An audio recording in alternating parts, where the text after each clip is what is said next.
Vote विवाद के बीच चुनाव आयोग ने की प्रेस कॉन्फ्रेंस। विपक्ष ने इसके सवाल पर किया पलटवार, कहा वोट चोरी जैसे शब्द का इस्तेमाल करना गलत। बिहार के सासाराम से राहुल की वोट अधिकार यात्रा की शुरुआत। राहुल गांधी का चुनाव आयोग पर हमला, कहा यह संविधान बचाने की लड़ाई। तेजस्वी बोले वोटों की डकैती हो रही है।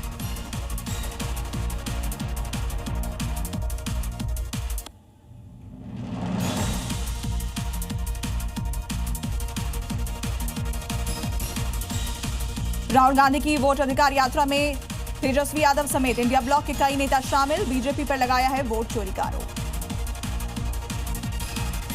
प्रधानमंत्री नरेंद्र मोदी ने दिल्ली एनसीआर को दी बड़ी सौगात। 11,000 करोड़ की 2 सड़क परियोजनाओं का किया लोकार्पण। बिना नाम लिए राहुल पर हमला, कहा संविधान लेकर घूमने वाले ही कुचल देते हैं संविधान। आज शाम को होगी बीजेपी संसदीय बोर्ड की बैठक। उपराष्ट्रपति पद के लिए एनडीए के उम्मीदवार पर होगी फाइनल चर्चा। उम्मीदवार के नाम पर लग सकती है मुहर।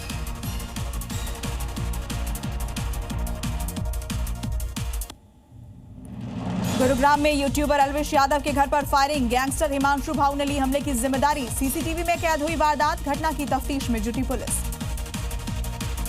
सोमवार को लोकसभा सत्र का होगा खास। विकसित भारत 2047 के मुद्दे पर होगी चर्चा। सदन में अंतरिक्ष कार्यक्रम की भूमिका पर विशेष चर्चा होगी।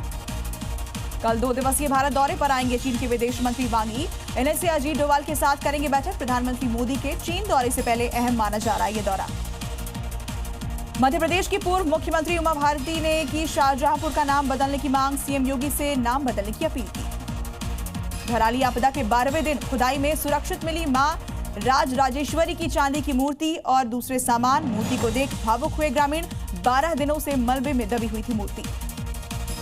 एनसीईआरटी के नए स्पेशल मॉड्यूल पर छिड़ा सियासी संग्राम। मॉड्यूल में भारत के बंटवारे के लिए जिन्ना, नेहरू और माउंटबेटन को बताया जिम्मेदार। कांग्रेस बोली ऐसी किताबों को आग लगा देनी चाहिए।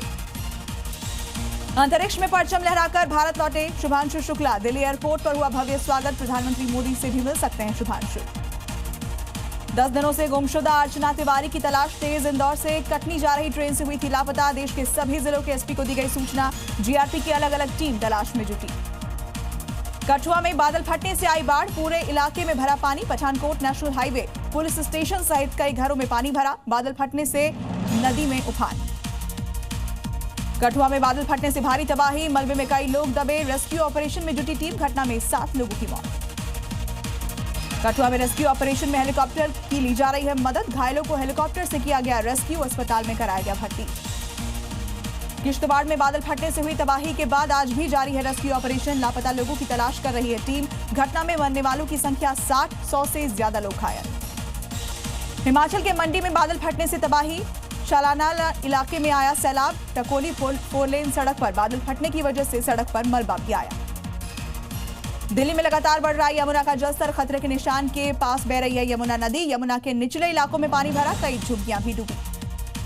असम के गुवाहाटी में भारी बारिश की वजह से बढ़ी परेशानी। कई इलाकों में बारिश से जल जमाव। सड़कों पर घुटनों तक पानी भरा। उत्तराखंड की राजधानी देहरादून में जमकर हुई बारिश। भारी बारिश की वजह से बढ़ी लोगों की परेशानी। कई जगहों पर जल जमाव। उत्तरकाशी में बारिश ने बढ़ाई मुश्किलें। गंगोत्री जाने वाले रास्ते पर गिरा पहाड़ का मलबा। डबरानी में पैदल रास्ता भी बंद हुआ। एमपी के बड़वानी में लगातार हो रही बारिश की वजह से जनजीवन प्रभावित। इलाके से गुजरने वाली दोनों नदियां खतरे के निशान के पार। कई इलाकों पर मंडराया बाढ़ का खतरा। एमपी के खरगोन में पुलिया पार करते हुए नदी में बहा युवक। पुलिया पर तेज बहाव में नदी पार कर रहा था युवक। युवक की तलाश की जा रही है। लोगों से नदी से दूर रहने की अपील। लखीमपुर में शारदा नदी का कटान लगातार जारी। कटान के चलते नदी में समाया मकान। एक हिस्सा कटकर नदी में गिरा। नदी के कटान से लोगों में डर का माहौल। Zee News.